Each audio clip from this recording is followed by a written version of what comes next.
शुरू करते हैं हम क्लास सी प्लस प्लस के बारे में पढ़ेंगे। ठीक है, इसका बीपीएससी में अब काफी ज्यादा क्वेश्चंस आए थे, DSSB में भी आते हैं। ठीक है, तो सी प्लस प्लस क्या है और इसके बारे में किस किस तरह के क्वेश्चंस बनेंगे, कैसे होंगे, वो हम यहाँ पे पढ़ेंगे आज की क्लास में। ठीक है, टॉपिक यहीं से रहेगा। आपने देखा होगा अगर अभी बीपीएससी का जो पेपर हुआ उसमें 10 से 15 क्वेश्चंस जो है सी प्लस प्लस के आ गए थे वहां पे। तो मेनली प्रैक्टिकल सब्जेक्ट है ये, प्योरली तो प्रैक्टिकल करने के बगैर ये आएगा नहीं। आप चाहे कितनी भी किताबें पढ़ लो, ठीक है, कितने भी नोट्स पढ़ लो, वीडियो देख लो, तब भी नहीं होगा जब तक आप प्रैक्टिकल खुद नहीं करेंगे। ये चीज आपको ध्यान रखनी, कोई भी प्रैक्टिकल सब्जेक्ट हो, प्रैक्टिकल सब्जेक्ट के लिए प्रैक्टिकल करना जरूरी है, मैंडेटरी है। एक महीना मान लिया आपके एग्जाम का बचा हुआ है, 7 से 12 तारीख के बीच में एचपीएससी का पेपर, वो बीपीएससी का पेपर होने वाला है 7 से 12 दिसंबर का।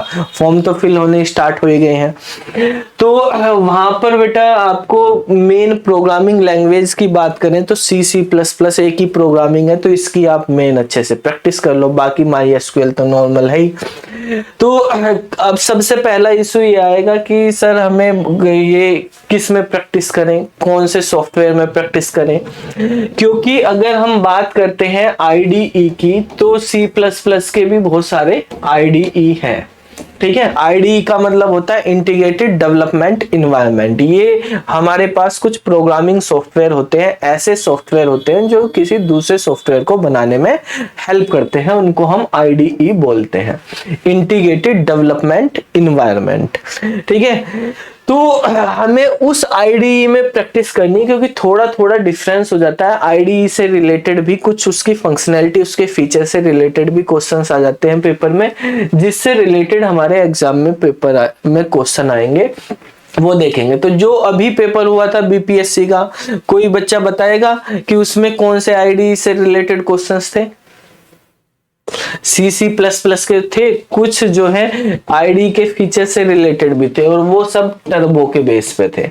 ठीक है, टर्बो सी प्लस प्लस आपने देखा होगा, ठीक है, यूज भी किया होगा पहले, उससे रिलेटेड। तो वैसे तो हमारे पास बहुत सारे ऑनलाइन कंपाइलर भी हैं, ठीक है, सी प्लस प्लस चलाने के लिए।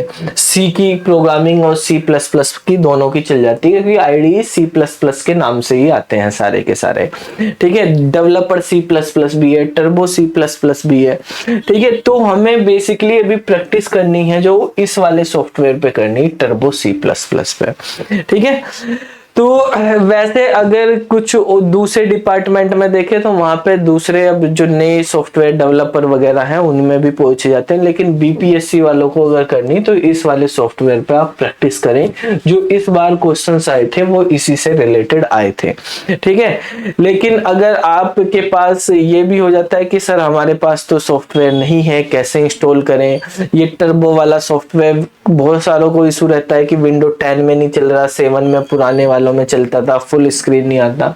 तो मैं इसके लिए आपको कुछ बता देता हूं कि आपको कैसे इसको इंस्टॉल करना। सबसे पहले उसके बारे में देखेंगे। तो आपको गूगल पे जाना है और गूगल पे जाके आप यहाँ पे Turbo C plus plus download for window 10 लिखेंगे। ठीक है, तो पहले वाला ही लिंक आ रहा है, ये download Turbo C plus plus for window 7, 8, 8.1, 10 वगैरह, ये वाला। तो आप इस लिंक पे जाएंगे, यहाँ पर जो हमारे पास ये लिंक दिया है download Turbo C plus plus वाला, इस वाले लिंक से आप क्लिक करके इसको डाउनलोड कर सकते हो यहाँ से। ठीक है, डाउनलोड करने के बाद बाकी आपको कुछ नहीं करना, इस पे आपको क्लिक करना है, बस क्लिक करके यहाँ पे कुछ नहीं करना, वो खुद डाउनलोड हो जाएगा ब्राउजर में। वेट करना है, यहाँ पे आपका डाउनलोड होकर आ जाएगा। डाउनलोड होगा, एक हमारे पास फोल्डर जिप फोल्डर में डाउनलोड होगा ये।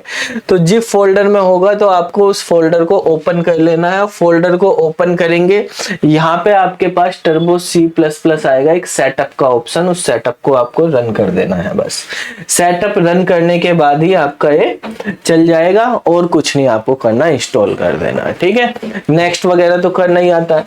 अब दूसरी चीज हमारे पास ये है कि अगर आपको मान लिया सिस्टम नहीं है आपके पास, कुछ बच्चे मान लिया सिस्टम नहीं है, उनको वो उससे करना है प्रैक्टिस, ऑनलाइन ही करनी, मोबाइल से प्रैक्टिस करनी, तो ऑनलाइन कंपाइलर भी आते हैं। ठीक है, तो ऑनलाइन सी कंपाइलर यही लिख देते हैं हम। तो देखो मैं बहुत सारे कंपाइलर हैं वैसे तो, ठीक है, लेकिन एक ये जे डूडल का कंपाइलर काफी अच्छा है। ठीक है, तो यहाँ से भी आप जे डूडल के कंपाइलर से कर सकते हैं। ये कंपाइलर आपके पास ओपन हो जाएगा, यहाँ से आप प्रैक्टिस कर सकते हैं। ठीक है, वे सारी चीजें जो चीजें हम टर्बो सी की प्लस प्लस की फंक्शनैलिटी से रिलेटेड क्वेश्चंस नहीं होंगे बस इसमें। ठीक है, बाकी सारे क्वेश्चंस हर तरह के हो जाएंगे मतलब। ठीक है, वो हम यहाँ पे बता देंगे। तो वो आपको किस तरह से करना है, जब आप ओपन करेंगे तो ये आपके पास ओपन हो जाएगा, जैसे आप यहाँ पे देख पा रही हैं टर्बो सी प्लस प्लस। अब इसकी फंक्शनैलिटी क्या है जो हम बात कर रहे हैं कि भाई फंक्शनैलिटी से रिलेटेड चीजें। अब देखो जैसे ये स्क्रीन छोटी स्क्रीन पे आ रहा है ब्लू कलर की, तो आपको क्या करना है, इसको बड़ा करने के लिए हम ऑल्ट और एंटर दबाएंगे। ठीक है, शॉर्टकट की से रिलेटेड जो क्वेश्चंस आते हैं वो इसमें पूछ लिए जाते हैं। तो अगर आपके पास ये स्क्रीन छोटी हो रही थी तो हमने क्या करा है, ऑल्ट के साथ एंटर प्रेस किया है, तो स्क्रीन फुल स्क्रीन पे आ गया ये। इसी तरह से अगर आप विंडो का बटन दबा देंगे, विंडो का बटन दबाते ही ये हमारे पास क्या हो गया, मिनिमाइज हो गया।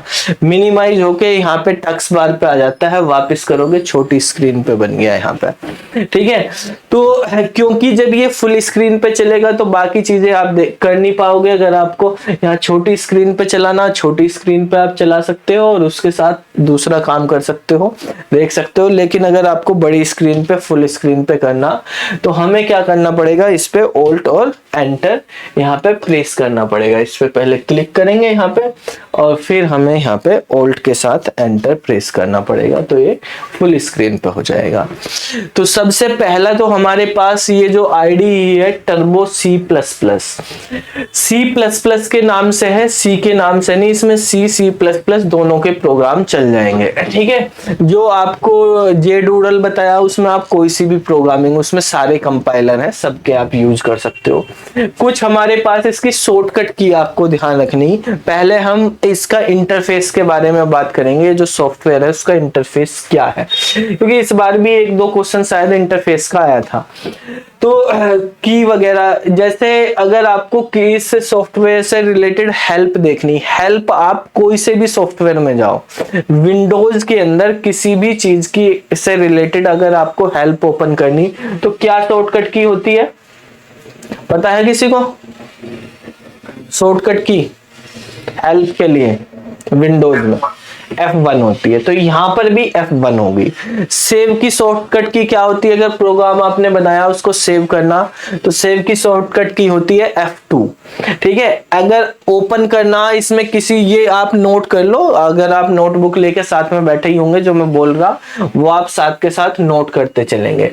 F1 हमारे पास हेल्प के लिए है, F2 हमारे पास सेव के लिए होती है, F3 हमारे पास ओपन करने के लिए होती है।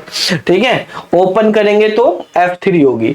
अगर आपको कंपाइल करना प्रोग्राम को टर्बो सी प्लस प्लस में, कौन सी की यूज करी जाती है कंपाइल के लिए? Alt plus F9। ठीक है, क्या करेंगे, ऑल्ट के साथ F9 करेंगे। ठीक है, ऑल्ट के साथ F9 प्रेस करेंगे तो हमारे पास क्या ओपन हो जाएगी, ये ओपन हो जाएगी। मतलब इसको कर देते हैं पहले, ऑल्ट के साथ F9 करेंगे तो कंपाइल होगा। और अगर आपको प्रोग्राम को रन कराना है, रन कराने के लिए क्या होता है, कंपाइल और रन दोनों चीज करानी, तो कंट्रोल प्लस F9 होंगी। ठीक है, कंट्रोल प्लस F9।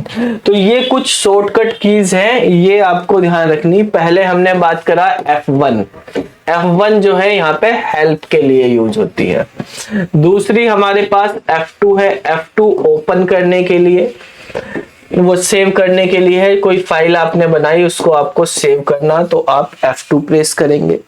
अगर आपको किसी एग्जिस्टिंग फाइल को ओपन करना तो आप F3 यूज करेंगे ओपन करने के लिए, ठीक है। अगर आपको कंपाइल करना है प्रोग्राम को टर्बो C++ में, तो कंपाइल के लिए हम यूज करते हैं Alt+F9, ठीक है। इसी तरीके से अगर आपको कंपाइल के साथ साथ रन भी करना है, कंपाइल एंड रन करना है, तो हम यूज करेंगे यहाँ पे Ctrl+F9 का, ठीक है, इनका यूज करेंगे। अगर हमें आउटपुट स्क्रीन शो करनी, आउटपुट स्क्रीन, तो किसका यूज करेंगे? क्या शॉर्टकट की होती है आउटपुट स्क्रीन की? मतलब आपने कोई प्रोग्राम रन कर चुके हैं, आप पहले ही उसका आउटपुट भी देख चुके हैं, फिर आपने बंद कर दिया, फिर बाद में आपको किसी पुराने आउटपुट वाले को, आउटपुट जो आया था उसको देखना है, ठीक है। तो हमें क्या करना, आउटपुट स्क्रीन के लिए हम यहाँ पे यूज करते हैं Alt+F5 का यूज करेंगे, ठीक है। तो ये हमारे पास आउटपुट स्क्रीन बताएं। ये कुछ हमारे पास यहाँ पे शॉर्टकट की हैं जिनका हम यहाँ पे यूज करेंगे। इनसे रिलेटेड क्वेश्चंस आ जाते हैं कभी कभी कि अगर आपको रन करना है, कंपाइल करना, आउटपुट स्क्रीन देखनी, तो किस तरीके से हम यूज करेंगे, ठीक है। अब हम यहाँ पे चलते हैं, इनके बारे में समझेंगे। पहले इन की के बारे में समझते हैं। सबसे पहले ये कैसे काम करती हैं। आप को अगर कोई नया प्रोग्राम बनाना है, ठीक है, तो आपको फाइल में जाना होगा और फाइल में जाके आपको यहाँ पे न्यू पे क्लिक करना होगा, ठीक है। एक नया प्रोग्राम हम यहाँ पे बनाएंगे, ठीक है। तो Alt+F से हम ओपन कर लेंगे। यहाँ पे Alt+F करेंगे तो हमारे पास फाइल ओपन हो जाएगी। वहां पे न्यू का ऑप्शन आएगा, न्यू पे क्लिक करके एंटर करेंगे तो हमारे पास एक नया ओपन हो जाएगी। जो नई फाइल है उसका नाम लिखा हुआ है noname00.cpp। cpp किसका एक्सटेंशन होता है? C++ का। C++ का एक्सटेंशन होता है CPP। तो बाय डिफॉल्ट टर्बो C++ जो है, ये आईडी जो सॉफ्टवेयर है हमारे पास, जो प्रोग्राम है वो किस में ओपन करता है? C++ के फॉर्मेट में। लेकिन अगर आपको C में ओपन करना या C में प्रोग्राम बनाना, तो इसको आप सेव कर सकते हो बाद में। अभी ये सेव नहीं है, नो नेम है, ठीक है। तो बाय डिफॉल्ट C++ में CPP के सारे जो भी CPP एक्सटेंशन के प्रोग्राम होंगे वो C में भी चल जाएंगे, C++ में भी चल जाते हैं सारे। अब देखो, सबसे पहले हमें क्या करना होता है, हम यहाँ पे कुछ मेन मेथड बनाते हैं। एक जो हमारे पास मेन मेथड होगा वो सबसे ज्यादा इंपॉर्टेंट है। कोई भी C या C++ का प्रोग्राम बनेगा, हर प्रोग्राम में मेन मेथड होना चाहिए और प्रोग्राम की जो स्टार्टिंग होगी वो मेन मेथड से ही होगी, ठीक है। यहाँ पे मेन मेथड में मैंने एक लिख दिया है, यहाँ पे प्रिंट कराता हूं कुछ मैंने यहाँ पे लिख दिया प्रिंट f, ठीक है। की के बारे में हम थोड़ा सा समझेंगे। 1 नंबर का क्वेश्चन की से रिलेटेड पेपर में आ जाता है ये। तो मैंने इसमें लिख दिया हेलो फ्रॉम C, ठीक है। तो हेलो फ्रॉम C लिखा, सेमीकोलन लिखा, प्रिंट f लिखा। अगर मैं इस प्रोग्राम को रन कराऊंगा तो उससे पहले क्या करना पड़ेगा? इसको सेव करना पड़ेगा। भाई कोई भी प्रोग्राम आपको चलाना तो पहले क्या करेंगे? उसको सेव करेंगे। तो सेव करने के लिए अभी आपको शॉर्टकट की बताई थी कि F2 आप प्रेस करेंगे। F2 हमने प्रेस किया, इसका नाम हमने लिख दिया, जैसे मान लिया first.c लिख दिया, ठीक है। जो .c होता है वो किसका एक्सटेंशन है? C लैंग्वेज का। C लैंग्वेज के जो प्रोग्राम बनेंगे उनका एक्सटेंशन .c होगा और जो C++ में बनेंगे उनका एक्सटेंशन .cpp होगा। आप C वालों को भी .cpp पे सेव कर सकते हैं वैसे, क्योंकि C++ में वो सारे फीचर्स होते हैं जो C के अंदर है, तो वो C के प्रोग्राम को भी रन कर देता है। लेकिन हमें प्योरली अगर C का ही देखना तो मैंने .c से सेव कर दिया। आप यहाँ पे देखेंगे first.c लिखा आ गया है, प्रोग्राम सेव हो गया first.c के नाम से, ठीक है। अब हमने यहाँ पे लिखा प्रिंट f हेलो फ्रॉम सी। मुझको प्रोग्राम को कंपाइल कराना, पहले कंपाइल कराने के लिए आपको बताया था कि ओल्ट के साथ F9 आप प्रेस करेंगे। तो ओल्ट के साथ F9 प्रेस किया तो यहाँ पे मैसेज आया लाइन कंपाइल। चार लाइन लिखी हुई है हमने। पहली लाइन में मेन है, सेकंड लाइन में कर्ली ब्रेसेस ओपन है, थर्ड लाइन में प्रिंटफ का स्टेटमेंट है और फोर्थ लाइन में हमारे पास कर्ली ब्रेसेस को बंद किया। एक वार्निंग है इसमें, वार्निंग का कोई मतलब नहीं, ये ऐसे ही चल जाएगा, आप बाद में एंटर करके देख सकते हैं क्या वार्निंग है। Function should return A value, ये वार्निंग आई है बस। रिटर्न ए वैल्यू का मतलब यहाँ पे मेन से पहले आप वॉइड, इंट, कैर, फ्लोट वगैरह कुछ लगाओ, ये वार्निंग है। ये टर्बो C++ में तो वार्निंग रहती है, लेकिन अगर आप ऑनलाइन कंपाइलर चलाओगे या कोई दूसरा IDE चलाओगे वहां पर ये एरर आ जाएगी। ठीक है, ये ध्यान रखना। तो अच्छी प्रैक्टिस ये है कि आप इसके साथ रिटर्न स्टेटमेंट लगाओ, इंट लिख दो, वॉइड लिख दो, कुछ भी लिख दो, क्योंकि आप ऑनलाइन चलाओगे या डेवलपर C++ वगैरह में दूसरी IDE में चलाओगे, वहां पे मैंडेटरी कर दिया गया है कि आपको रिटर्न टाइप हर फंक्शन का देना ही है। ठीक है, कंस्ट्रक्टर का रिटर्न टाइप नहीं होता है, उसका नहीं देते ना कंस्ट्रक्टर का, लेकिन यहाँ पर जो टर्बो C++ है इसके अंदर मेन का भी रिटर्न टाइप ऑप्शनल होता है, तो वार्निंग देके वो छोड़ देता है। लेकिन बाद में क्या किया गया, दूसरे जो सॉफ्टवेयर है उन्होंने सबने किया गया कि इसको भी मैंडेटरी कर दिया, केवल कंस्ट्रक्टर डिस्ट्रक्टर जो है उनके रिटर्न टाइप नहीं होंगे, बाकी सबके रिटर्न टाइप होंगे। अब हमने ये बनाया, वार्निंग को हम अगर छोड़ भी देते हैं तो हमारा प्रोग्राम तब भी चल जाएगा। अब अगर मैं इसको कंट्रोल F9 करूंगा तो देखो कंट्रोल F9 करने से कुछ नहीं हुआ यहाँ पे। ठीक है, आपने ऐसे करा, आप ब्लिंक देख रहे होंगे, स्क्रीन ब्लिंक कर रही है जितनी बार मैं कंट्रोल F9 कर रहा, बाकी हमें आउटपुट वगैरह नहीं दिया। ये प्रोग्राम जो है एग्जीक्यूट हो चुका है। ठीक है, जैसे ही मैंने कंट्रोल F9 दबाया, दोबारा से इसने कंपाइल करके उसको एग्जीक्यूट कर दिया। अब आपको इसका आउटपुट देखना तो आप Alt F5 दबाएंगे, तो Alt F5 दबाया आपने, देखो hello from C, hello from C, hello from C आ गए ना इतने सारे। जितनी बार मैंने कंट्रोल F9 प्रेस किया था उतनी बार यहाँ पे हेलो फ्रॉम सी आपको दिख रहा है लिखा हुआ है या नहीं। ठीक है, तो ये आउटपुट स्क्रीन किससे दिख रही है आपको, आउटपुट स्क्रीन देखने के लिए हम Alt F5 का यूज करते हैं, शॉर्टकट की। हम अलग लाइन में यहाँ पे न्यू लाइन के लिए हम एक /n लगा देते हैं कि भाई यहाँ पे अब आगे अगर हम रन कराएंगे तो अगली लाइन में। दोबारा से मैं F9 करता हूं, देखो ये F9 किए मैंने और फिर Alt F5 कर देता हूं, तो hello from C, hello from C ये आ गया हमारे पास। ठीक है, तो हमने यहाँ पे क्या सीखा, कुछ शॉर्टकट की के बारे में सीखा। सबसे पहले आपको ये चीजें मुझे इस प्रोग्राम के थ्रू बतानी थी। यहाँ पे हम कुछ फंक्शन पढ़ेंगे get ch वगैरह के बारे में। get ch के बारे में बच्चे ऐसे रट लेते हैं कि get ch का काम होता है कि स्क्रीन को रोक देना, आउटपुट स्क्रीन को रोक देना, ये पढ़ लेते हैं। आउटपुट स्क्रीन को रोकने के लिए ये रुकी हुई आउटपुट स्क्रीन कहाँ लगाया मैंने get ch है, आउटपुट स्क्रीन रुकी हुई है या नहीं।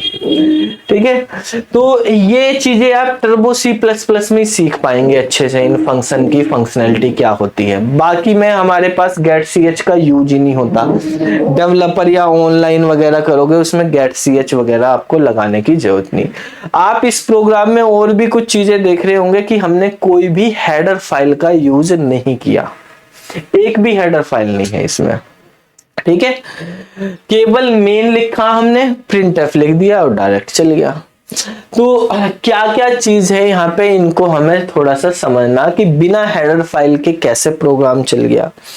देखो हमारे पास एक हेडर फाइल होती है stdio, आपने पढ़ा होगा सी लैंग्वेज में हम यूज करते हैं हैज इंक्लूड stdio यानी स्टैंडर्ड इनपुट आउटपुट, ये एक हेडर फाइल होती है। तो वो हेडर फाइल हमने यहाँ पे कहीं यूज नहीं की है। ठीक है, जबकि जो हमारे पास कौन कौन से फंक्शन होते हैं भाई stdio में, कोई बच्चा बताएगा stdio के कॉमन फंक्शन। हेडर फाइल के प्रमोद, अच्छा हाँ, स्कैनफ और प्रिंटफ, उनमें से हमने एक फंक्शन यहाँ पे यूज किया है रोहित साहब, ठीक है। क्या फंक्शन यूज किया हमने? प्रिंटफ यूज किया, बिना हेडर फाइल के यूज किया। अगर आप स्कैनफ भी यूज करेंगे वो भी चल जाएगा। तो प्रिंटफ और स्कैनफ जो हमारे पास फंक्शन है वो बिना हेडर फाइल के भी चल जाएंगे, यानी stdio जो हमारे पास हेडर फाइल है उसके अंदर जितने भी फंक्शन है वो बिना हेडर फाइल के भी चल रहे हैं। ऐसे ही हमारे पास एक हेडर फाइल होती है conio.h, कंसोल इनपुट आउटपुट, ठीक है। उसके भी फंक्शन अगर मैंने यहाँ पे एक लगा दिया, गेट ch नाम से एक फंक्शन होता है उसमें, ठीक है। गेट ch, clr, scr ये फंक्शन होते हैं हमारे पास। अब हमने इसको सेव करा और रन करा दिया दोबारा से, तो आप देख रहे हैं इसमें भी हमारे पास आउटपुट आ गया है, लेकिन हमने यहाँ पे इसको क्या करा, हेडर फाइल का यूज नहीं किया, बिना हेडर फाइल के ही चलाया। इसका मतलब क्या है कि conio.h और stdio.h ये हेडर फाइल लिखनी ऑप्शनल है, मैंडेटरी नहीं है, ठीक है। ये दो हेडर फाइल कब ऑप्शनल है? अगर आपका प्रोग्राम .c से सेव है तभी ये ऑप्शनल है। अगर .c से सेव नहीं है प्रोग्राम, .cpp से सेव कर दिया तो ये मैंडेटरी हो जाएंगी फिर लगानी, ठीक है। तो अगर आप सी लैंग्वेज के लिए अकॉर्डिंग प्रोग्राम बना रहे, .c से उसको सेव कर रहे, तो stdio और conio.h आपके लिए मैंडेटरी नहीं है। आपको प्रोग्राम जो देगा क्वेश्चन पेपर में तो वो केवल इतना ही प्रोग्राम लिख के दे सकता है, और इसी से ही बताने आपको हेडर फाइल अंडरस्टूड समझनी, वो बाय डिफॉल्ट कंपाइलर खुद पे खुद इंपोर्ट कर लेता है, आपको करने की जरूरत नहीं है, ठीक है। तो पहली चीज ये हमने यहाँ पे सीखी कि हेडर फाइल .c है तो दो हेडर फाइल stdio और conio.h ऑप्शनल हो जाएंगी आपकी। .cpp अगर आप रखोगे एक्सटेंशन फाइल का तो फिर आपको लगानी पड़ेंगी, फिर आपके पास बिना हेडर फाइल के प्रोग्राम नहीं चलेगा, ठीक है, अगर आप printf या get ch वगैरह ये यूज कर रहे हो। दूसरी चीज हमने यहाँ पे देखी है कि भाई आप देखो यहाँ पे कुछ हम ये देखते हैं, इसमें रन पे जाते हैं, शॉर्टकट की क्या है रन की, Ctrl+F9, ठीक है। ऐसे ही अगर हम कंपाइल में जाते हैं तो Alt+F9 है, ठीक है। अब हमारे पास यहाँ पर हमने देखा कि भाई आपके पास जब कंपाइल करा रहे हैं हम प्रोग्राम को, तो केवल कंपाइल कराने पे Alt+F9 से हमें कोड को ऑब्जेक्ट कोड में, सोर्स कोड को ऑब्जेक्ट कोड में कंपाइलर चेंज करेगा, ठीक है। वो रन नहीं कराएगा उसको, केवल सोर्स कोड को ऑब्जेक्ट कोड में कन्वर्ट कर देता है। जो C++ का कंपाइलर है, ये आपका जो सोर्स कोड लिखा हुआ है हाई लेवल लैंग्वेज में, ओरिजिनल लैंग्वेज, उसको कन्वर्ट करेगा किसमें, ऑब्जेक्ट कोड में। जबकि Ctrl+F9 आप रन वाला ऑप्शन करेंगे तो यहाँ पर हमारे पास उसको Ctrl+F9 करने से वो कंपाइल भी करता है और रन भी करता है। मतलब जब आपको रन कराना तो आप डायरेक्ट Ctrl+F9 दबा दो, ठीक है, उससे ही चल जाएगा आपके पास, Ctrl+F9 से ही, आपको Alt+F9 की जरूरत नहीं है। अब यहाँ पे हमारे पास एक ऑप्शन था, हमने बात करी थी, यहाँ पे आ जाते हैं हम विंडो वाले में, ठीक है। Alt+F5 के बारे में बात करी थी, ये लिखा हुआ Alt+F5, ये क्या है, यूजर स्क्रीन।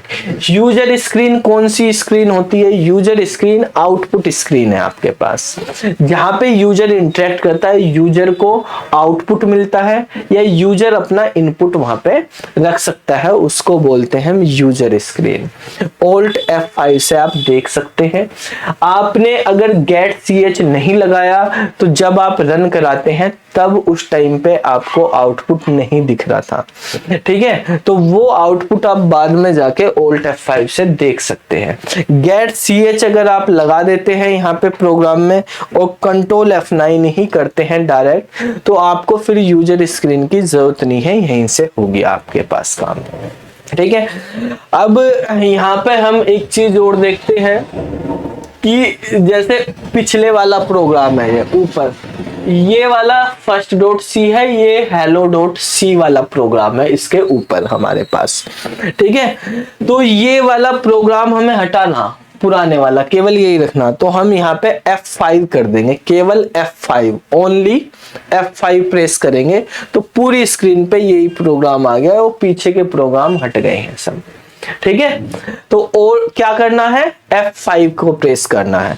अब देखो जैसे मैं यहाँ पे क्लिक कर देता हूँ, ये ओपन होगी हमारे पास, ठीक है। ये सारी चीजें मतलब हमारे पास आप देख रहे हैं, ये इस तरह के मेन्यू के ऑप्शन ओपन हो गए। हाँ बेटा, क्वेश्चन है, हाँ आपने कहा था कि ऑल्ट प्लस इंटर प्रेस करने से फुल स्क्रीन पर आए, हाँ और विंडो करने से वो मतलब रीस्टोर या स्मॉल स्क्रीन में आएगा। हाँ। लेकिन अभी फिर कह रहा है कि F5 करने से फिर वो फुल स्क्रीन में आएगा, इसमें क्या डिफरेंस है? हाँ अभी बताते हैं, उसमें डिफरेंस बताते हैं। अभी देखो ये वाले ऑप्शन आपको हटाने, ये जो ऑप्शन आ रहे हैं आप शॉर्टकट की यूज करते हैं, एस्केप दबा देते हैं तो ये वाले ऑप्शन आपके हट जाते हैं। अब उनमें डिफरेंस समझना आप क्या है भाई। मैंने देखो यहाँ पे Alt F करा, नई फाइल, Alt F नई फाइल, ये इतनी सारी फाइल आप देख रहे हैं ओपन हो गई, ठीक है। First dot C, number 2, number no name 1 2 3 4 5 6, ये ओपन हो गई या नहीं।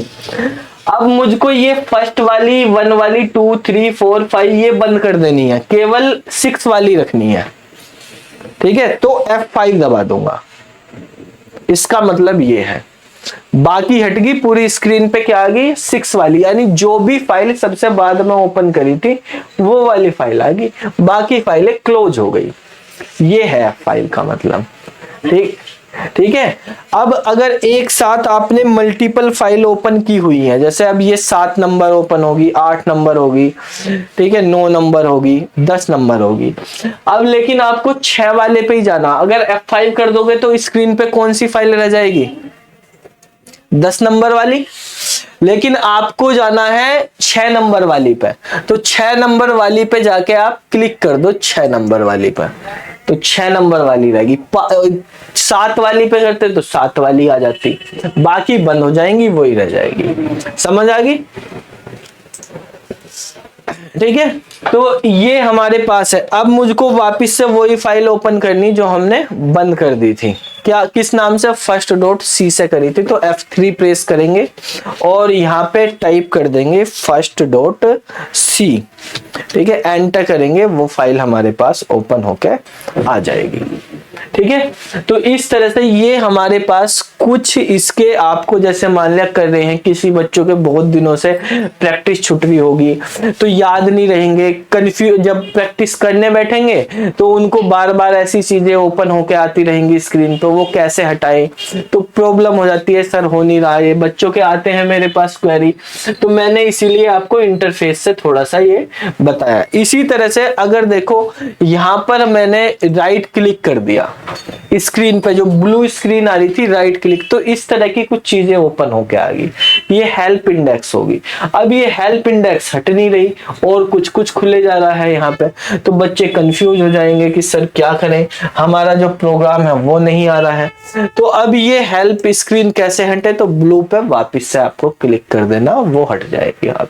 और वो आती कैसा है, राइट क्लिक करने से आती है, खाली इस पे लेफ्ट क्लिक कर दोगे ब्लू स्क्रीन पे तो वो हट जाएगी हमारे पास, ठीक है। तो जब आपको इंटरफेस थोड़ा समझ में आ जाएगा तभी आप प्रोग्राम कर पाओगे, नहीं तो बार बार इंटरफेस में कुछ प्रॉब्लम, रन नहीं हो रहा, ये नहीं हो रहा, वो प्रॉब्लम आ जाती है। तो उनको वो विंडो का बटन दबाने से ये होता था कि हमारे पास विंडो डेस्कटॉप पे आ गई, वो बंद हो गया हमारे पास, ठीक है, टर्बो सी प्लस पर।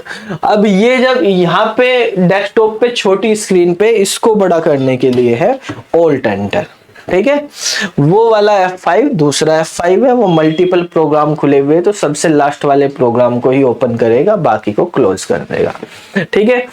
अब यहाँ पर आपको एक हैबिट बनानी है अच्छी, जब भी कोड करेंगे तो यहाँ पे हमारे पास प्रोग्राम स्टार्ट होता है मेन से ही, जो भी प्रोग्राम है मेन से। आपको प्रोग्राम को देखो, जब आप प्रोग्राम बनाओगे तो उसकी वर्किंग समझनी है। पेपर में अगर आपको वर्किंग समझ में आ रही है तो तभी आप उसका आउटपुट का या आंसर दे सकते हो क्या होगा। ठीक है, तो वर्किंग समझने के लिए टर्बो C++ में एक शॉर्टकट की है F7। जैसे ही आप F7 प्रेस करेंगे तो एक देखो लाइन पट्टी आ गई है मेन के नीचे।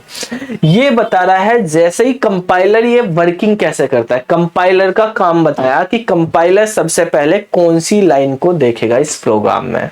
तो कंपाइलर सबसे पहले मेन पे जाता है। मेन पे जाने के बाद फिर वो किस पे आएगा, F7 दबाना था हमने, यहाँ पे दूसरी की दबा दी। तो यहाँ पे उसके बाद हमारे पास किस पे गया, वो प्रिंट एफ पे। ये वाली लाइन है प्रिंट एफ, तो प्रिंट करेगा। ये यहाँ पे F7 हमने प्रेस करा, प्रिंट करा उसने, और फिर गेट CH करा और आपको स्क्रीन दे दी यहाँ पे। ठीक है, आउटपुट स्क्रीन दे दी यहाँ पे। ये गेट CH करने से आउटपुट स्क्रीन क्या है, देखो गेट CH का मतलब ये नहीं होता कि आउटपुट स्क्रीन शो करे, ये करे।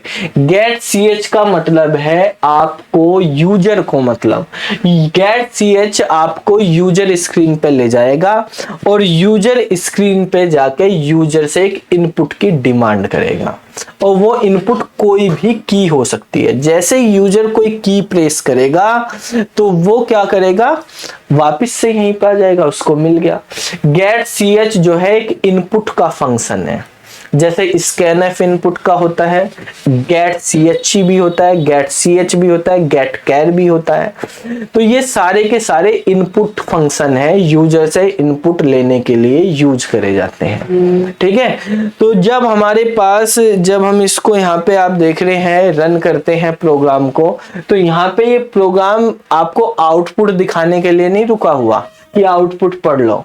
ठीक है, ये आउटपुट स्क्रीन इसलिए नहीं रुकी हुई, आउटपुट स्क्रीन इसलिए रुकी हुई है यहाँ पे कि हमारे पास ये गेट CH लिखा हुआ, उसका काम है यूजर से कुछ इनपुट लेना। और यूजर जैसे ही इसमें कोई भी इनपुट लेता है, CH मतलब कैरेक्टर को डिनोट करता है, एक सिंगल कैरेक्टर का इनपुट, यानी आप कीबोर्ड की कोई सी भी की प्रेस कर दो। जैसे ही आपने कीबोर्ड की कोई भी की प्रेस करी तो वो उसको इनपुट मिल गया और वापस से यूजर स्क्रीन को उसने बंद कर दिया है कंपाइलर ने। ठीक है, तो यहाँ पर हमारे पास अब हम कुछ चीजें समझेंगे इनमें क्या क्या किस तरीके से काम करता है ये। तो सबसे पहले अगर आप कोई C लैंग्वेज का कोड लिखेंगे, ठीक है, तो उसमें कुछ हेडर फाइल का हमें यूज करना होता है। C++ वगैरह सब में हेडर फाइल के बारे में बात करेंगे। जैसे अगर हम बात करें तो हम लिखते हैं #include stdio.h, इस तरह से हेडर फाइल लिखते हैं। ठीक है, तो stdioh का मतलब क्या है, इसका std का मतलब होता है स्टैंडर्ड, i का मतलब इनपुट, o का मतलब आउटपुट, और .h जो है, .h आपको डिनोट करता है कि ये जो है हमारे पास हेडर फाइल है, एक्सटेंशन है फाइल का। जैसे .c, .c++, ठीक है, ऐसे ही वर्ड की फाइल का docs होता है, पावर पॉइंट के फाइल का pptx होता है। तो इसी तरह से हमारे पास जो हेडर फाइल होती है उनका एक्सटेंशन है .h। हेडर फाइल है होती क्या चीज है भैया, हेडर फाइल कोई अलग बला नहीं है, ये भी C लैंग्वेज का या C++ लैंग्वेज का एक प्रोग्राम ही होता है। ठीक है, क्या होता है, प्रोग्राम ही होता है। जैसे नॉर्मल प्रोग्राम होते हैं ऐसे ये भी प्रोग्राम होता है। लेकिन अगर उस प्रोग्राम को हमें किसी दूसरे प्रोग्राम में यूज करना है, ठीक है, तो हम क्या यूज कर रहे हैं, हेडर फाइल बना के यूज कर रहे हैं। तो इससे क्या होगा कि ये वाला प्रोग्राम बना हुआ है, आप भी अपनी हेडर फाइल बना सकते हैं। ऐसा कोई नहीं कि पहले से ही बनी हुई हेडर फाइल यूज करो। ठीक है, अपनी भी बना सकते हैं, पहले से बनी हुई चीजों का यूज करना तो उनका यूज करना पड़ेगा, हमें अपनी चीजों का यूज करना तो अपनी का बना सकते हैं। तो जैसे हमने ये stdio.h लिखा तो ये वाली फाइल बनी हुई है कोई हमारे पास, इस फाइल में कुछ फंक्शन है, उनकी डेफिनेशन दी हुई है, उनको हमें यूज करना, तो हमने इसका यूज किया है। आपको लगता है कि भाई मुझे तो एक अपनी हेडर फाइल बनानी है, ठीक है, मैंने कहा कि मुझको एक अमित नाम की हेडर फाइल बनानी, उसमें मैं अपना कोड लिखूंगा कुछ अमित। तो अमित ने क्या करा, एक प्रोग्राम लिखा और उसको .c की जगह .h से सेव कर दिया, ठीक है। अब .h से सेव कर दिया, इस अमित .h में जो कोड है उसने कुछ फंक्शन लिखे, उन फंक्शन का उसको फ्यूचर में किसी दूसरी फाइल में यूज करना है, तो वो वहां पर जाकर भी क्या कर देगा, हैश इंक्लूड, ठीक है। और यहाँ पे अमित में जब यूजर डिफाइन की बात करते हैं तो यहाँ पे इन्वर्टेड कोमाज लगा देते हैं हम, ठीक है। ये डिफरेंशिएट करने के लिए है कि ये लाइब्रेरी वाली हेडर फाइल है, ये यूजर डिफाइन हेडर फाइल है। तो यूजर डिफाइन हेडर फाइल को इन्वर्टेड कोमाज में हम लिख देते हैं, ये हमारे पास जो है एंगल ब्रैकेट में लिखी हुई है, तो वो लाइब्रेरी वाली हेडर फाइल होती है हमारे पास, ठीक है। तो ऐसा नहीं है कि आप खुद की हेडर फाइल नहीं बना सकते, खुद की भी बना सकते हैं, ठीक है। ये जो इंक्लूड होता है, इंक्लूड नाम का एक फोल्डर होता है जिसके अंदर ये हेडर फाइल हम स्टोर करते हैं, सेव करते हैं, एक लोकेशन बना रखी कॉमन कि भाई जो ये जितनी भी हेडर फाइल होंगी इस वाले फोल्डर में आपको स्टोर करनी है, ठीक है। और ये जो है हमारे पास हैश एक सिंबल होता है जो प्री प्रोसेसर को डिनोट करता है, प्री प्रोसेसर। तो जब कंपाइलर काम करता है तो सबसे पहले वो जब प्रोग्राम को कंपाइल करेगा तो प्री प्रोसेसर डायरेक्टिव्स देखता है, तो ये बताता है कि ये हमारे पास प्री प्रोसेसर डायरेक्टिव्स है, मतलब प्रोग्राम को कंपाइल करते करते ही अगर कोई चीज आती है जैसे प्रिंट एफ आई, कंपाइलर को नहीं पता प्रिंट एफ का मतलब क्या है, तो वो प्री प्रोसेसर डायरेक्टिव में ढूंढेगा उसको, तो वो stdio में जाएगा, वहां पे उसको मिल जाएगी, तो वो उसको डेफिनेशन को उठा के आपके प्रोग्राम में रख देगा, ठीक है। तो ये कंपाइल होने से पहले कंपाइलिंग के प्रोसेस में ही आपके प्री प्रोसेसर यूज हो जाते हैं, तो इनको प्री प्रोसेसर डायरेक्टिव्स बोला जाता है। कंपाइलर इनमें चीजें सर्च करता है, अगर उसको प्रोग्राम में नहीं मिलती चीजें तो यहाँ पे आके सर्च करता है वो। तो हैश एक सिंबल है जो ये बताता है कि ये प्री प्रोसेसर डायरेक्टिव है। इंक्लूड क्या है, एक फोल्डर है जिसके अंदर हेडर फाइल स्टोर होती है। हेडर फाइल को एक्सेस करने के दो तरीके हैं, आप एंगल ब्रैकेट से भी कर सकते हो, ऐसे भी कर सकते हो, ठीक है। तो हमारे पास एंगल ब्रैकेट बेसिकली लाइब्रेरी वाली फाइल के लिए हम यूज करते हैं और ये यूजर डिफाइन के लिए इन्वर्टेड कोमाज। लेकिन आप कोई ऐसा नहीं है कि आप इसके लिए इन्वर्टेड कोमाज नहीं कर सकते, उसमें भी कर सकते हैं, डायरेक्ट उसी फोल्डर में देखेगा वो। अब देखो हम यहाँ पे अगर बात करें, अभी हमने ये टर्बो C++ देखा था, इसका सेटअप हमने इंस्टॉल कर लिया है। जब भी किसी प्रोग्राम को इंस्टॉल करते हैं तो नॉर्मली C लैंग्वेज में जाके स्टोर हो जाता है वो C नाम के ड्राइव में, C ड्राइव में। तो यहाँ पे आप देखेंगे C ड्राइव में प्रोग्राम फाइल में हम देखते हैं टर्बो C++ कौन से वाले में हुआ है, प्रोग्राम्स फाइलें किए हैं हमारे पास। इसमें अगर आप देखेंगे तो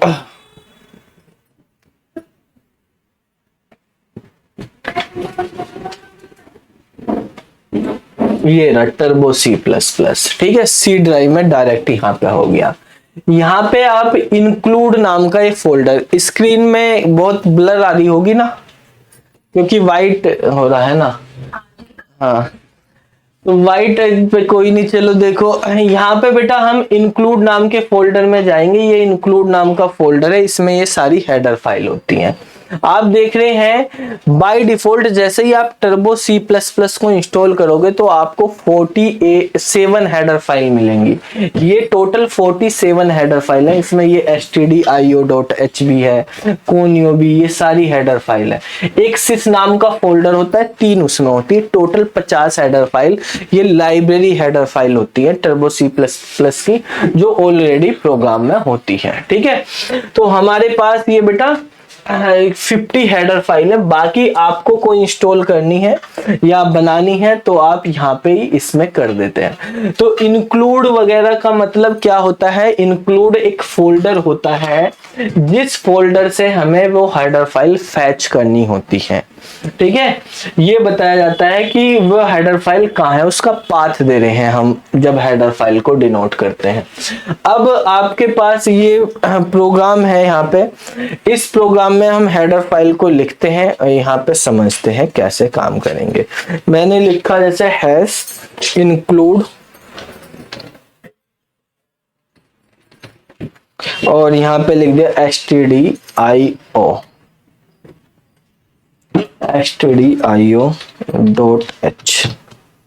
ठीक है, और अब इसको हमने यहाँ पे सेव करके रन करा दिया। तो देखो अब हमारे पास एक एरर आई है, इंक्लूड की स्पेलिंग गलत है, डबल आई लिखा गया, एस और डबल डी भी लिखा। ये सही कर देते हैं।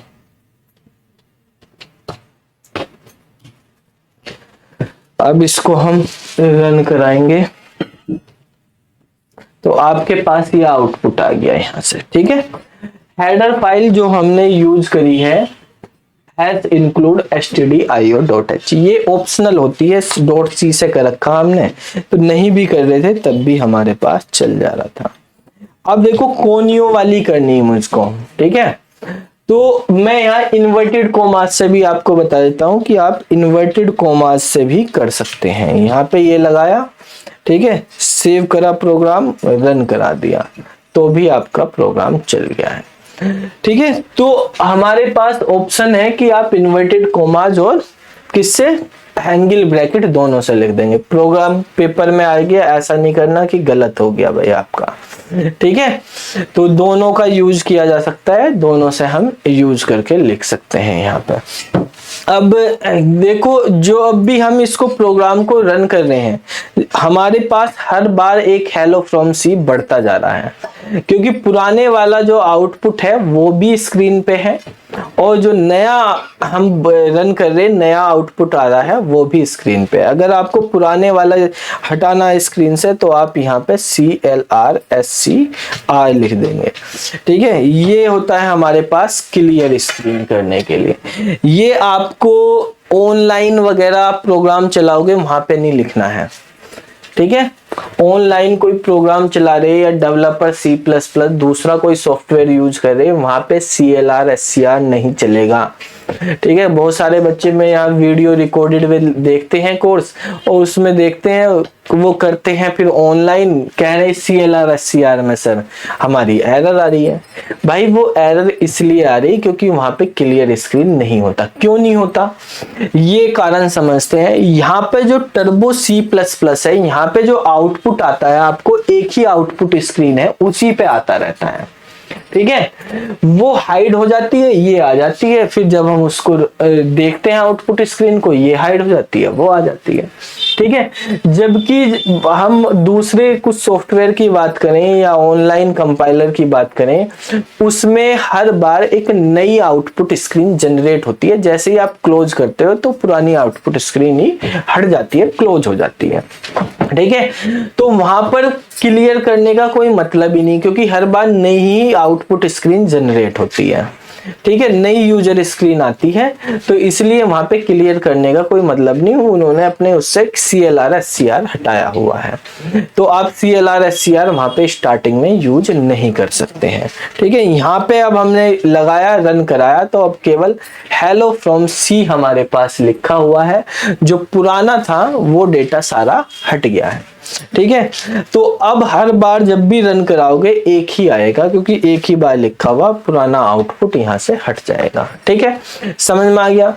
एक चीज और ध्यान रखनी है, टर्बो C++ में कोई भी वेरिएबल वगैरह आप डिफाइन करते हैं, डिक्लेयर करो या इनिशियलाइज करो, तो वो कहीं भी कर सकते हो, किसी भी पोजीशन पे कर सकते हो। इस CLR SCR से ऊपर भी कर सकते हो, नीचे भी कर सकते हो, ठीक है, कहीं भी आप कर सकते हो। लेकिन हर सॉफ्टवेयर में ऐसा नहीं होता, वहां पे आपको डिफाइन किया जाता है कि भाई आप CLR SCR ऊपर लिख ही नहीं सकते, क्योंकि पुराना कुछ है ही नहीं, बीच में से आपको डिलीट करना तो वहां यूज करो, तो आपको वेरिएबल डिक्लेरेशन ऊपर ही करनी पड़ेगी, पहले CLR SCR से पहले ही करेंगे, बाद में नहीं कर सकते आप। ठीक है, यानी CLR SCR सबसे पहले नहीं लिख सकते हैं वहां पे। ठीक है, तो ये आपको चीज वहां लिखने का ही कोई मतलब नहीं, लिखो ही ना, खत्म, उनमें यूज ही नहीं है। बीच में आपको कोई रिमूव करना है तो बात अलग होती है। समझ में आई चीजें। इस तरीके से हमारे पास ये कोई भी, अगर आपको C++ का प्रोग्राम आपको बनाना है, ये C का, तो उसमें इन चीजों का तो हम लिखना ही होता है। हमें एक हेडर फाइल हम यूज कर लेते हैं, मेन हम यूज कर लेते हैं। अब मेन में हमारे पास यहाँ पे हमने रिटर्न टाइप नहीं लिखा, तो आप रिटर्न टाइप लिख देते हैं। अब हमारे पास जो Alt F9 करने से वार्निंग आ रही थी एक, उस वार्निंग के बारे में देखेंगे। ये वार्निंग अब भी है, क्योंकि आपने इंट लिखा तो इंट के साथ रिटर्न स्टेटमेंट होना चाहिए। ठीक है, इसने लिखा फंक्शन शुड रिटर्न वैल्यू, इस तरह की आएगी। तो भाई अब आपको यहाँ पे लास्ट में फंक्शन की सबसे लास्ट वाली लाइन क्या होगी, रिटर्न होगी। रिटर्न के बाद में कुछ भी नहीं लिखेंगे। ठीक है, उस फंक्शन में जब भी रिटर्न, कोई सा भी फंक्शन हो, रिटर्न स्टेटमेंट लिखा, उसके बाद कुछ नहीं लिखना है। ठीक है, वो अनरीचेबल कोड हो जाएगा।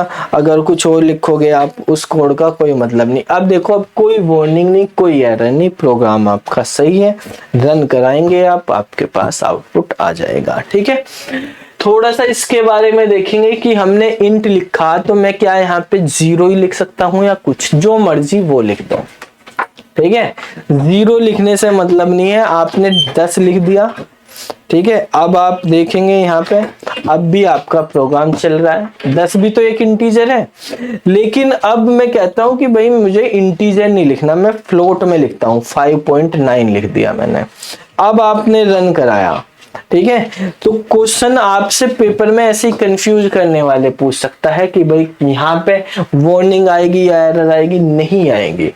आपने इंट लिखा हुआ है, यहाँ पे फ्लोट भी लिख दिया, तब भी आपके प्रोग्राम में ना कोई वार्निंग होगी, ना ही कोई एरर होगी। अब अगर आपने यहाँ पे कोई कैरेक्टर लिख दिया, चलो ये तो नंबर ही था, मैंने कैरेक्टर लिख दिया, जैसे यहाँ पे T लिख दिया। ठीक है, अब इसको रन कराया कैरेक्टर को, तो भी कुछ नहीं आया। ठीक है, कोई प्रॉब्लम नहीं, तब भी आपका प्रोग्राम रन करा लो, चलेगा। आप यहाँ पे कोई नाम लिख देते हैं, जैसे यहाँ पे लिख दिया हमने अमित।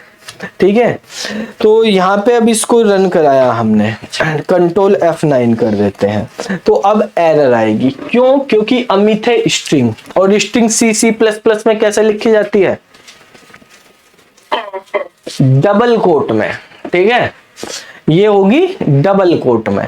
ये यहाँ पे स्ट्रिंग लिखने की वजह से एरर नहीं है, ठीक है, कि वहां इंट है, यहाँ स्ट्रिंग है। एरर है कि डबल कोट। पाइथन में तो सिंगल डबल कैसे भी लिख लो आप, लेकिन यहाँ पर सिंगल कोट में कैरेक्टर होते हैं और डबल कोट में स्ट्रिंग होती है। तो हम यहाँ पे इसको डबल कोट कर देते हैं, इन्वर्टेड कॉमास मतलब, ये हमने लिख दिया। अब इसको रन कराया तो रन हो गया। तो इससे क्या पता चल रहा है आपको, यहाँ पे इंट लिखने का मतलब यहाँ पे रिटर्न में इंट लिखना नहीं है। ठीक है, इंट लिखने का मतलब बस ये है, ये कुछ वैल्यू रिटर्न कर रहा है, लेकिन बस आपने इंट डिफाइन करा, तो करनी चाहिए आपको इंटीजर टाइप, आप करो कैसी भी, वो सब कर देगा। ठीक है, वो बाय डिफॉल्ट, क्योंकि ASCII कोड कर स्टेटमेंट 2 बार लिख दिए तो 2 बार लिख दिया तो बेटा जो पहले वाला वो वाला रिटर्न होगा, मतलब रिटर्न के बाद कुछ भी लिख रहा हूँ, कुछ हाँ वो कुछ नहीं होगा। हाँ ठीक है, अब हमारे पास देखो यहाँ पर हमने अगर void लिख दिया, कि भाई मैं वॉइड करता हूं, वॉइड का मतलब कुछ भी हमें रिटर्न नहीं करना है, ठीक है। तो कुछ भी रिटर्न नहीं करना, लेकिन तब भी हम रिटर्न कर रहे हैं। तो मैंने Alt F9 दबाया, अब एक वार्निंग आ गई है। इसने कहा कि फंक्शन जो है void function may not return A value, तो आपको यहाँ पे लिखनी नहीं चाहिए थी, ठीक है। लेकिन आपने, एरर नहीं आएगा, रन इसमें भी चलेगा, रिटर्न स्टेटमेंट की वजह से एरर नहीं आएंगे, ठीक है। मेन पे जो रिटर्न स्टेटमेंट है उनकी वजह से एरर नहीं आएंगे, ठीक है। तो वार्निंग ही आती है बस आपके पास। अब यहाँ पे हमने जैसे इंट लिखा था, तो हमने यहाँ पे रन कराया था, कंपाइल कराया था, यहाँ पे भी क्या आएगी, वार्निंग ही आएगी। क्या वार्निंग आ रही है कि भाई ये हमारे पास क्या है, ये हमारे पास नॉन पोर्टेबल पॉइंटर कन्वर्जन है, ठीक है। प्रोग्राम चलेगा बस, लेकिन वो इंट था और ये हमारे पास स्ट्रिंग है, तो केवल वार्निंग ही आएगी, एरर नहीं आएगी, ठीक है। अब इसका मतलब क्या है, आपके पास वार्निंग भी ना आए तो आपको क्या चीजें, अब पेपर में कभी कभी क्वेश्चंस पूछ लिए जाते हैं कि आपको किस तरह की चीजें रिटर्न में लिखनी चाहिए, ठीक है। अगर आपने लिखा हुआ है इस तरह से इंट मेन, तो इंट मेन लिखा हुआ है, तो यहाँ पे रिटर्न में आप कुछ भी इंटीजर नंबर लिख सकते हैं, जो आपकी मर्जी, आप 0 लिखो, 5 लिखो, 10 लिखो, कुछ भी इंटीजर। जैसे मान लिया मैंने 5 लिख दिया, तो ये आप लिख दो, कोई भी इंटीजर, ठीक है। भाई आपने जिस टाइप का रिटर्न टाइप फंक्शन की डेफिनेशन में दिया, उसी तरह का आपको लिखना चाहिए। अगर आप यूज करते हो फ्लोट मेन यूज कर रहे हो, तो फ्लोट मेन का मतलब आपको रिटर्न में कैसी वैल्यू लिखनी है, रिटर्न में 4.5 ऐसे करके लिख दिया फ्लोट में। भाई लिखो कुछ भी, प्रोग्राम चल जाएगा, एरर नहीं आएगी। लेकिन लिखने का तरीका क्या है, जब आपको एक ऑप्शन चूज करना है, ठीक है, कि कौन सा बेटर चीज है लिखने पे, प्रोग्राम क्वेश्चन में ये आ गया पेपर में, तो आपको फिर बताना कि इसका मतलब है कि फ्लोट वैल्यू आपको रिटर्न करनी। एक चीज ऐसी भी है कि अगर मैंने यहाँ पे इंट लिख दिया और फिर मेन लिख दिया और इसके अंदर लिख दिया वॉइड, ठीक है, यानी अंदर वॉइड लिखने का मतलब इसमें फंक्शन कॉलिंग में कुछ आपको पास नहीं करना होता, खाली फंक्शन कॉलिंग है। तो ऐसे केस में प्रीफर करा जाता है कि भाई आप रिटर्न में क्या लिखेंगे, 0 लिखेंगे। वॉइड मतलब नल एंड वॉइड कर दिया, 0 कर दिया, वो ऐसा इंटीजर जिसकी वैल्यू 0 हो, ठीक है, तो वो हमारे पास ही आ जाएगा। ऐसे क्या लिखा तो क्या टाइप की चीज लिखो, स्ट्रिंग लिखा है रिटर्न में तो स्ट्रिंग टाइप की लिखो, ठीक है। स्ट्रिंग वैसे हमारे पास टर्बो C++ में नहीं चलेगा, यहाँ कैरेक्टर टाइप का एरे ही चलता है। लेकिन जो लेटेस्ट हमारे पास आ रहे हैं वर्जन, उनमें जो है स्ट्रिंग भी आ गया है, ठीक है। तो ये हमारे पास रिटर्न टाइप से रिलेटेड कुछ चीजें थी। अब हम बात करते हैं ये गेट ch जो हमने लिखा है वो क्या है, इससे इसका मतलब क्या है गेट ch का, ठीक है।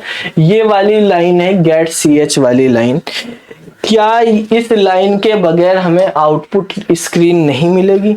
देखो जैसे मान लिया मैंने यहाँ पे ये गेट ch यहाँ पे रिटर्न तो लिख देते हैं रिटर्न, और मान लिया मैंने रिटर्न 0 कर दिया। अब मैं इसको रन करा रहा तो मेरे पास हेलो फ्रॉम C लिखा आ जा रहा है। लेकिन जैसे ही अगर मैं इस गेट ch को बंद कर देता हूँ, कमेंट कर दिया मैंने, कमेंट यहाँ पे क्या होते हैं, डबल स्लैश से, single line comment double slash से देंगे, ठीक है। तो मैंने डबल स्लैश यहाँ पे लगा दिया। अब इसको रन कराया तो आपको आउटपुट स्क्रीन नहीं शो हुई, ठीक है, बस ब्लिंक करके बंद हो गया वो, देखो ऐसे ही। तो आपको लगेगा भाई बिना गेट ch के हमारे पास आउटपुट ही नहीं आ रहा, लेकिन वो आउटपुट आप कहां से देख पा रहे हैं, यूजर स्क्रीन पे हमारे पास है हेलो फ्रॉम C, ठीक है।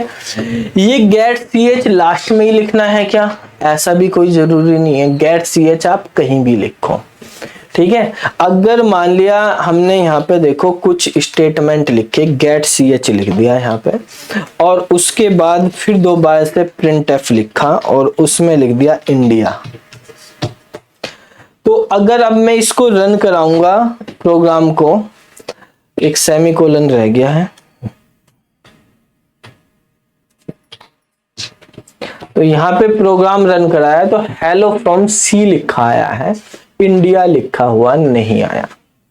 ठीक है, हेलो फ्रॉम सी लिखा है, इंडिया लिखा हुआ नहीं आया। जैसे ही एंटर किया बंद हो गया, लेकिन आउटपुट स्क्रीन देखोगे वहां पे इंडिया भी लिखा है। हेलो फ्रॉम सी के बाद इंडिया भी लिखा हुआ है। तो इसका मतलब क्या है कि देखो उसने हेलो फ्रॉम सी लिखा था, फिर वो यूजर से इनपुट लेने के लिए यूजर स्क्रीन पे गया, यूजर से इनपुट लेने के लिए गया था, फिर उसने प्रिंटफ ये वाला लिखा था, लेकिन लिखते हुए वो एकदम बंद हो गया। वहां पे आपको नहीं पता चला क्योंकि वो रुका तो है नहीं यूजर से इनपुट लेने के लिए, आपको आउटपुट स्क्रीन से बाद में ही देखना पड़ा। तो इसका काम है इनपुट लेना। ये यूजर से इनपुट लेता है, उस इनपुट को ना तो स्टोर करके रखता है ना ही डिस्प्ले करता कि आपने क्या इनपुट कराया था, तो आपको वहां पे डिस्प्ले नहीं होगा। लेकिन अगर मैं यहाँ पे एक वो ले लेता हूँ, ये एक कैरेक्टर टाइप के इनपुट को लेता है। मैंने एक कैरेक्टर टाइप का एक वेरिएबल ले लिया और उस वेरिएबल का नाम लिख दिया, मान लिया टी लिख दिया।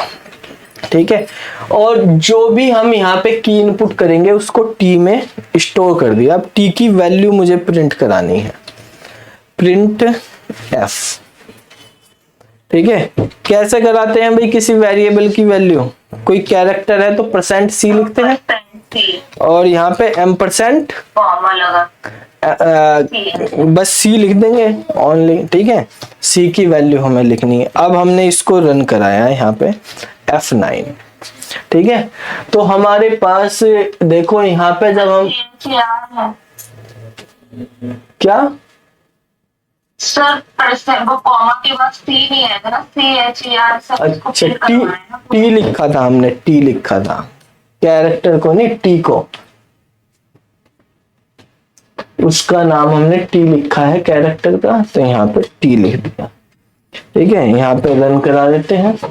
एक एरर है इस वाली लाइन में, क्या लिखा? Declaration is not allowed here. ठीक है, जो हमने कैर टी लिखी है उसकी declaration is not allowed here, इस तरह से आई है। ये क्या है? ये अभी हमारे पास देखो, इनको समझ लेते हैं पहले। अगर मैं ऐसे ही लिख देता हूं नॉर्मल, अब इसको रन कराता हूं तो भी मेरे पास एरर आ रही है। ये एरर किस वजह से आ रही है? जैसे अभी आपको बताया था कि कुछ न्यू वर्जन जो आए हैं हमारे पास, उसमें ये कहा है कि जो भी वेरिएबल की डिक्लेरेशन करनी है आपको, तो वेरिएबल की डिक्लेरेशन आप CLR SCR से ऊपर करें। ठीक है, तो यहाँ पर जो हमारे पास CLR SCR है उससे ऊपर अगर हमने यहाँ पे लिखा है कैर टी और अब इसको यहाँ पे रन करा रहे, तो अब हमारे पास प्रोग्राम चल जा रहा। लेकिन CLR SCR से अगर वेरिएबल की डिक्लेरेशन नीचे कर देते हैं तो हमारे पास प्रोग्राम में एरर आ जाती है। ये न्यू वर्जन में हमारे पास अपडेट हुए हैं। ठीक है, कि CLR SC जितने भी डिक्लेरेशन करने हैं, डिक्लेरेशन ऊपर, इनिशियलाइजेशन कहीं भी करो, वो तो कितनी बार हो सकते हैं। अब हम इसको रन कराते हैं प्रोग्राम को। हेलो फ्रॉम सी लिखा आया, ये रुक गया है। अब हम कोई की प्रेस करते हैं, मैंने Y प्रेस करी और बंद हो गया। अब आउटपुट स्क्रीन देखते हैं Alt F5 पे, तो देखो हेलो फ्रॉम सी फिर Y इंडिया लिखा आया ना। क्या लिखा आया? Y India. जो हमने Y इनपुट कराया था, ठीक है, तो वो Y किस में चला गया था?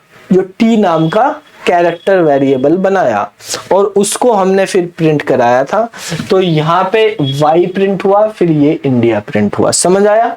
और क्लियर करने के लिए मैं आपको यहाँ पे /n लगा देता हूँ कि अलग अलग आपको दिखाई दे।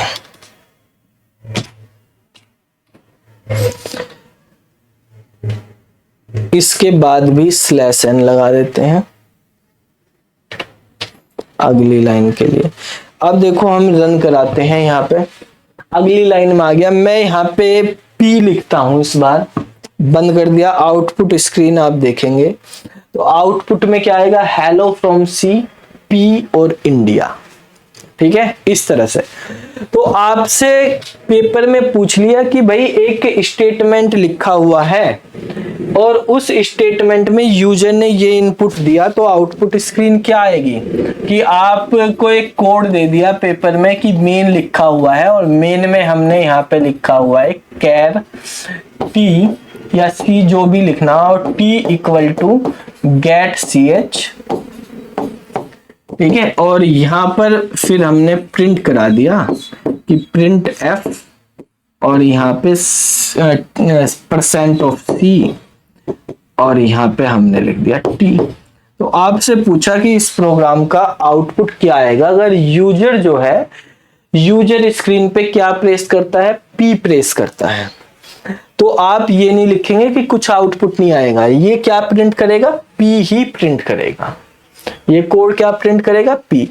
गेट सी एच का मतलब आप कीबोर्ड से कोई भी की प्रेस करोगे, उस की को ये स्टोर कर लेगा टी में। जब आप प्रेस कर रहे हो उस टाइम पे डिस्प्ले नहीं करता, लेकिन ये किसी दूसरे वेरिएबल में स्टोर कर सकते हो आप। उसने इनपुट ले लिया है, कंपाइलर के पास पहुंच गया, अब कंपाइलर ने टी पे पहुंचा दिया।